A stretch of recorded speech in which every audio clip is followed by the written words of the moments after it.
Hello everyone, welcome to चाय और chapters 2000 question series को आगे बढ़ाते हुए आज मैं लेके आई हूँ आप लोगों के लिए रैपिड रिवीजन में टॉप 50 क्वेश्चंस। जो स्टूडेंट इस क्लास में नया है उसको मैं बता दूँ, हम कर रहे हैं डीएसएसबी 2026 के लेटेस्ट जीके पीवाईक्यूज। इसमें सिर्फ मैं जीके में सिर्फ एसएसटी के क्वेश्चंस लेके आ रही हूँ क्योंकि एसएसटी का वेटेज काफ़ी ज़्यादा है। 20 मार्क्स में से मिनिमम 7 मार्क्स हम इजीली स्कोर कर सकते हैं सिर्फ ये सीरीज़ देख के। 20 में से 7 मार्क्स काफ़ी महत्व रखते हैं, तो इसलिए इस सीरीज़ को मैं लेके आई हूँ। अब मैं आपको बता दूँ कि इस सीरीज़ को आपको लेनी कैसे है।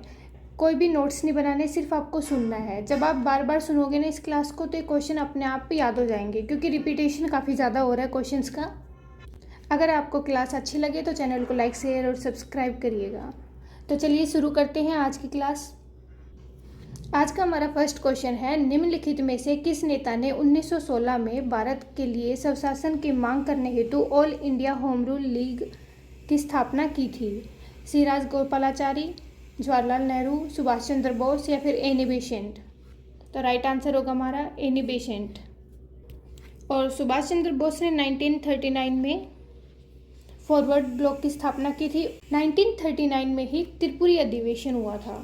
अधिवेशन में प्रेसिडेंट इलेक्शन में बोस जीत जाते हैं, लेकिन गांधी जी पट्टाभी सीतारमैया को प्रेसिडेंट बनाना चाहते थे, इसलिए उन दोनों के बीच थोड़ा कॉन्फ्लिक्ट हो जाता है और बोस कांग्रेस को छोड़ देते हैं और अपना फॉरवर्ड ब्लॉक की स्थापना करते हैं।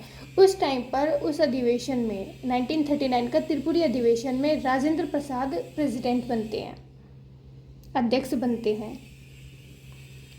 नेक्स्ट क्वेश्चन है, क्वेश्चन से ना बहुत सही आ रहे हैं, मतलब ज़्यादा डिफिकल्ट भी नहीं है, इजी है क्वेश्चन ज़्यादा।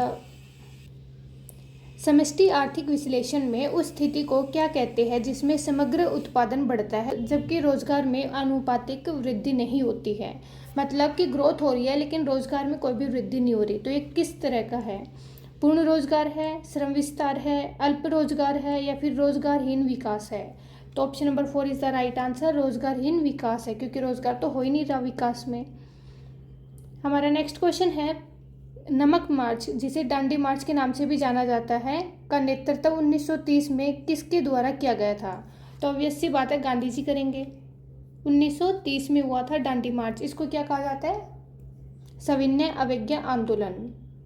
मैंने एक चीज़ नोटिस की है कि ये जो क्वेश्चन पूछ रहे हैं ना, इनमें बहुत बेसिक से क्वेश्चन भी पूछ रखे हैं, जो लगता है ना हमें वो तो आएगा ही नहीं, तो उस तरह के क्वेश्चन भी पूछ रखे हैं, इसलिए बेसिक से जानना हमारे लिए ज़रूरी है। तो जो दांडी मार्च है वो 12 मार्च से शुरू हुई थी और 6 अप्रैल तक चली थी। ये 24 किलोमीटर की पूरी यात्रा थी और इसमें 78 लोग थे। ये सारी बातें याद रखना। इस क्लास में जितने भी मैं पॉइंट्स बता रही हूँ ना, सारे के सारे सुनते रहना वैसा आप। नेक्स्ट क्वेश्चन है, भारतीयों को स्वतंत्रता के लिए लड़ने हेतु प्रेरित करने वाले निम्नलिखित नारे किसने दिए? जय हिंद का नारा और दिल्ली चलो का नारा किसने दिया था? सुभाष चंद्र बोस ने। नेक्स्ट क्वेश्चन है, ऋग्वेद और उपनिषदों जैसे वैदिक ग्रंथों में पारंपरिक रूप से किस भाषा का उपयोग किया गया है? तमिल, संस्कृत, पाली या फिर प्राकृत? तो कोई है जिसने गलत किया ये? संस्कृत भाषा। पद राष्ट्रीय आय से क्या तात्पर्य है? किसी वित्तीय वर्ष के दौरान उत्पादन में प्रयुक्त मध्यवर्ती वस्तुओं का कुल मौद्रिक मूल्य या फिर विदेशियों सहित किसी देश की भौगोलिक सीमाओं के अंतर्गत उत्पादित वस्तु और सेवाओं का कुल मूल्य, किसी देश की एक वित्तीय वर्ष में अंतर्राष्ट्रीय व्यापार में होने वाली कुल आय या फिर किसी देश के सामान्य निवासियों द्वारा एक वित्तीय वर्ष में उत्पादित सभी अंतिम वस्तुओं और सेवाओं का कुल मौद्रिक मूल्य। इसमें हमें बताना है कि राष्ट्रीय आय से हमारा क्या मतलब है। तो किसी देश के सामान्य निवासियों द्वारा वित्तीय वर्ष में उत्पादित सभी अंतिम वस्तुओं और सेवाओं का कुल मौद्रिक मूल्य राष्ट्रीय आय कहलाता है।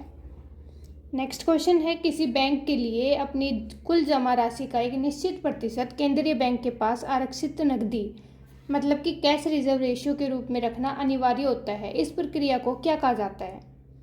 Bank rate, statutory liquidity ratio, cash reserve ratio या फिर रेपो रेट? तो राइट आंसर होगा कैश रिजर्व रेशियो। इसमें जो कमर्शियल बैंक्स होते हैं ना, वो आरबीआई के पास कुछ परसेंट जो आरबीआई डिसाइड करता है वो जमा करते हैं, लेकिन स्टैट्यूटरी लिक्विडिटी रेशियो में क्या होता है कि जो बैंक्स होते हैं ना वो खुद अपने पास ही एक हिस्सा बचा कर रखते हैं। लेकिन ये कैश नहीं होता इसमें, इसमें सिक्योरिटीज होती है, जैसे कि गोल्ड हो गया। समझ आ रहा है तो लाइक करके बताओ आप। नेक्स्ट क्वेश्चन है, समष्टि अर्थव्यवस्था में किसी निश्चित अवधि के दौरान किसी देश के सामान्य निवासियों द्वारा अर्जित मजदूरी, किराया, ब्याज और लाभ के कुल योगफल को क्या कहा जाता है। मतलब कि किसी व्यक्ति की अर्जित मजदूरी, किराया, लाभ, व्यय, जो भी खर्चा खुर्चा हुआ है सारा मिलाकर क्या हो जाता है। अभी हमने ऊपर पढ़ा था तो ये है राष्ट्रीय आय। ये एक ही शिफ्ट के क्वेश्चन चल रहे हैं एमटीएस के 2026 के। स्वदेशी आंदोलन ब्रिटिश भारत सरकार के निम्नलिखित में से किस कार्रवाई की प्रतिक्रिया के रूप में शुरू हुआ था। बंगाल का विभाजन, रोलेक्ट एक्ट की शुरुआत, जलियांवाला बाग हत्याकांड या फिर हंटर कमीशन रिपोर्ट। स्वदेशी आंदोलन के बारे में बताना है। बंगाल का विभाजन 1905 में हुआ था, स्वदेशी आंदोलन भी 1905 में हुआ था, और जलियांवाला बाग हत्याकांड 1919 में, रोलेक्ट एक्ट भी 1919 में। ये दोनों 1919 में हुए थे। नेक्स्ट क्वेश्चन है, बालकों का वह विशिष्ट आयु वर्ग क्या है जिसके लिए शिक्षा का अधिकार अधिनियम 2009 निःशुल्क और अनिवार्य शिक्षा का अधिदेश देता है। 3 से 10 साल के बच्चों के लिए, 6 से 14 साल के बच्चों के लिए, 6 से 18 साल के बच्चों के लिए, या फिर 5 से 15। तो 6 से 14 साल के बच्चों को निःशुल्क शिक्षा की बात की गई है। नेक्स्ट क्वेश्चन है, भारतमाला परियोजना ये राजमार्ग से जुड़ी हुई है। 2025 में कम फसल उत्पादकता वाले कितने जिलों में प्रधानमंत्री धन धान्य कृषि योजना आरंभ की गई। तो ये 100 जिलों में की गई है। अब आप कहेंगे कि ये तो करंट अफेयर का है, योजना वगैरह से रिलेटेड, तो ये इम्पोर्टेंट है क्योंकि हमने देखा था कि लास्ट पेपर में भी कितने सारे करंट अफेयर में जो योजनाएं हैं उनसे क्वेश्चन पूछे गए हैं। मेरे मोटिवेशन के लिए कमेंट बॉक्स में बताइए आपको क्लास कैसी लग रही है, ताकि मुझे भी पता चले मेरे एफर्ट्स काम भी आ रहे हैं नहीं। विकसित भारत रोजगार और आजीविका के लिए गारंटी मिशन ग्रामीण विधेयक 2025 मुख्यतः निम्नलिखित में से किसकी गारंटी प्रदान करता है। रोजगार सृजन के लिए कृषि प्रौद्योगिकी स्टार्टअप को सब्सिडी, या फिर क्या आएगा बताइए भाई। तो इसका राइट आंसर होगा ग्रामीण परिवारों के लिए 125 दिनों का वेतनभोगी रोजगार। सरदार पटेल को डैश के भी नाम से जाना जाता है। तो सरदार वल्लभ भाई पटेल को हम लौह पुरुष के नाम से भी जानते हैं क्योंकि इन्होंने देशी रियासतों को भारत में विलय करने में एक महत्वपूर्ण भूमिका निभाई थी। और एक इम्पोर्टेंट बात, 1928 में जो बारदोली सत्याग्रह हुआ था, इसमें इनको बारदोली की महिलाओं ने सरदार की उपाधि प्रदान की थी। निम्नलिखित में से क्या हिंदू मंदिर वास्तुकला की विशिष्ट विशेषता नहीं है। मंडप, शिखर, गर्भगृह या फिर गुम्बद। जो गुम्बद होता है ना, ये मस्जिदों पर लगता है, दरगाह या फिर मस्जिद होती है उन पर। निम्नलिखित में से किन शासकों ने खजुराहो स्मारक समूह का निर्माण करवाया था।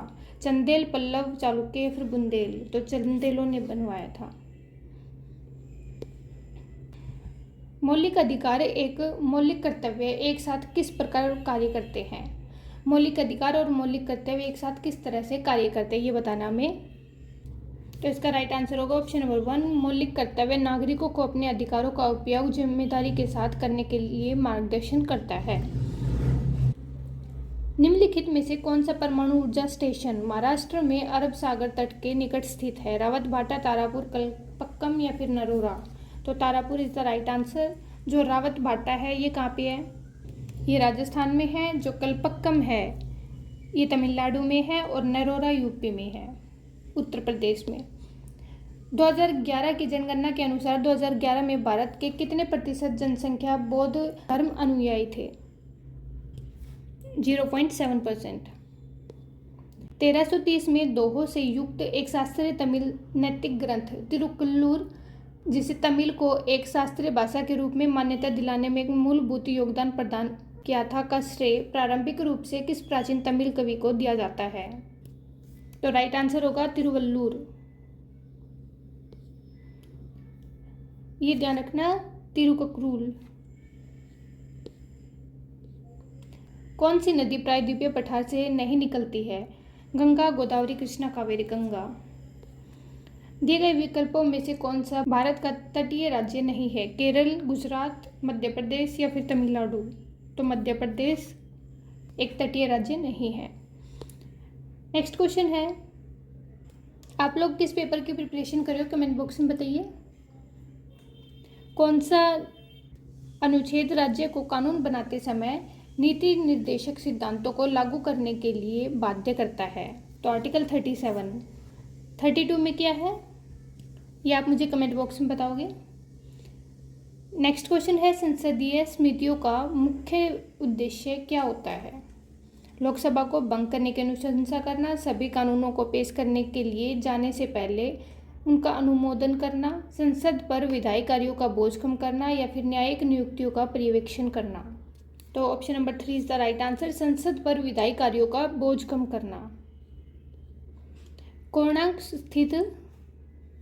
स्थित सूर्य मंदिर की कौन सी वास्तु विशेषता सूर्य देवता के विशाल पत्थर के रथ के रूप में इनके अभिकल्प को दर्शाती है?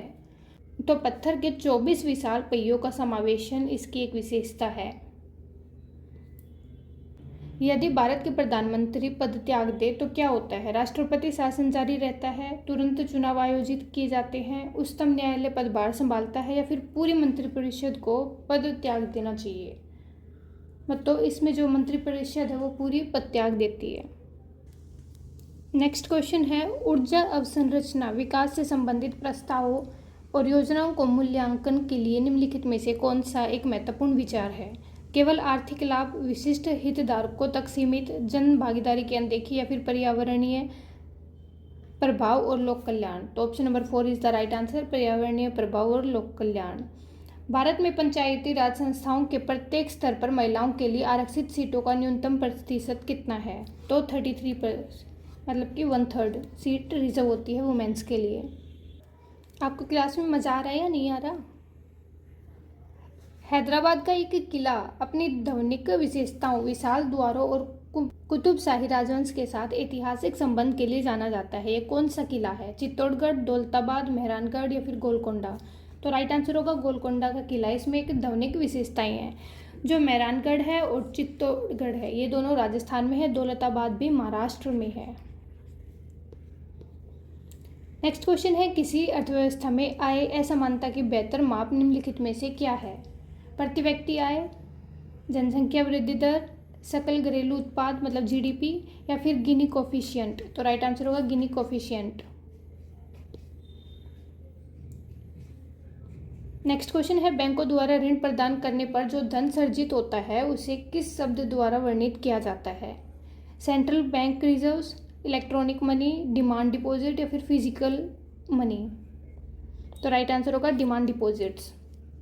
क्वेश्चन नंबर फिर से पढ़ लेते हैं, बैंकों द्वारा ऋण प्रदान करने पर जो धन सर्जित होता है उसे किस शब्द द्वारा वर्णित किया जाता है? तो राइट आंसर होगा डिमांड डिपॉजिट। नेक्स्ट क्वेश्चन है, निम्नलिखित में से किसने मशीनरी आलोचना के लिए विरुद्ध हिंदू धर्म का बचाव करने हेतु द डिफेंस ऑफ हिंदूथिज्म 1817 बुक किसने लिखी? यह राजा राम मोहन रॉय द्वारा लिखी गई है। नेक्स्ट क्वेश्चन है, कंपनियों द्वारा मुद्रा बाजार से जुटाने के लिए जारी किए गए अल्पकालिक असुरक्षित वचन पत्र को क्या कहते हैं? जो प्रोमिसरी नोट होता है उसको क्या कहते हैं? तो कमर्शियल पेपर कहते हैं उसको। नेक्स्ट क्वेश्चन है, क्रिप्स मिशन 1942 का उद्देश्य क्या था? इसका उद्देश्य था द्वितीय विश्व युद्ध में भारत के प्रयासों के लिए पूर्ण सहयोग और समर्थन प्राप्त करना। 1905 में बंगाल के विभाजन में हिंदू बहुसंख्यक क्षेत्रों में किन अन्य बहुसंख्यक क्षेत्रों से पृथक किया था? मुस्लिम, बौद्ध, या फिर सिख, ईसाई? तो 1905 में जो बंगाल विभाजन हुआ था उसमें हिंदू बहुसंख्यकों के साथ मुसलमानों को पृथक किया गया था।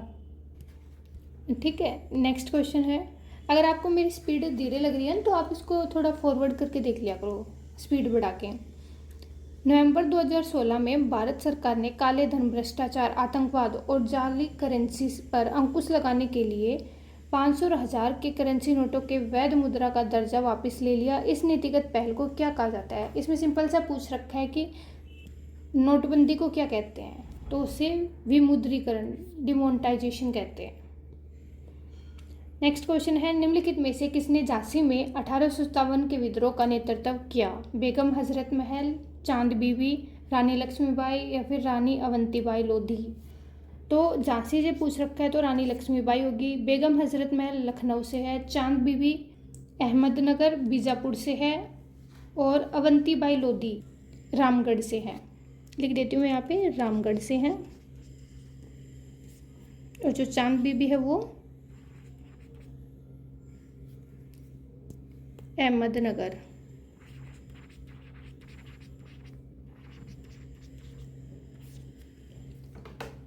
नेक्स्ट क्वेश्चन है, दिसंबर 1885 में बॉम्बे में आयोजित भारतीय राष्ट्रीय कांग्रेस के प्रथम अधिवेशन में देश भर से कितने प्रतिनिधि आए थे? तो 72 प्रतिनिधि इसमें आए थे। नेक्स्ट क्वेश्चन है, सात पगोड़ा निम्नलिखित में से किस वास्तुशिल्प स्थल को संदर्भित करते हैं? एलोरा, हम्पी, अजंता या फिर महाबलीपुरम? तो ये महाबलीपुरम को संदर्भित करते हैं। नेक्स्ट क्वेश्चन है, निम्नलिखित में से किसका उपयोग सार्वजनिक परिवहन के लिए किया जाता है? साइकिल, पैदल चाल, ट्रेन या फिर निजी कार? कैसे कैसे क्वेश्चन पूछ रखे हैं, ये वाला आप मुझे कमेंट में बताओगे। कमेंट में बताइए ये वाला आप। भारत के विशाल मैदान मुख्यतः किन भूगर्भीय निक्षेपों से बने हैं? जलोढ़, ग्रेनाइट। जो विशाल मैदान है भारत के वो जलोढ़ से बने हुए हैं। प्रारंभिक ऐतिहासिक काल में रचित और भाषा, साहित्य और सामाजिक सम्मेलनों से संबंधित खंडों में संरचित निम्नलिखित शास्त्रीय तमिल ग्रंथों में से किसे तमिल व्याकरण पर सबसे प्राचीन विद्यमान ग्रंथ के रूप में मान्यता प्राप्त है? तो राइट आंसर होगा तोलकप्पियम। निम्नलिखित में से किसे एनटीपीसी के स्वामित्व वाले कोयला आधारित विद्युत स्टेशन की चालू क्षमता सबसे अधिक है? विंध्याचल। तो राइट आंसर होगा हमारा विंध्याचल। निम्नलिखित में से कौन सा जनसंख्या की आयु संरचना एज स्ट्रक्चर का सर्वोत्तम रूप से वर्णन करता है? विभिन्न आर्थिक गतिविधियों में संकलन, व्यक्तियों की संख्या, विभिन्न आय वर्ग में पुरुषों और महिलाओं का अनुपात, विभिन्न आय समूहों में व्यक्ति का वितरण, किसी जनसंख्या में व्यक्तियों की औसत आयु। तो हमारा option number 3 is the right answer, विभिन्न आयु समूहों में व्यक्तियों का वितरण।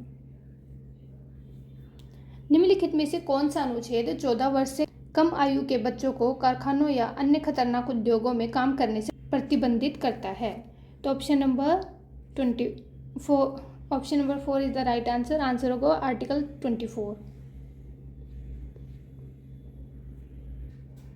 और आर्टिकल 25 किससे रिलेटेड है? किसी भी धर्म को अपनाने से। 23 में क्या है? जो मानव तस्करी है उन सब पर रोक लगाई गई है।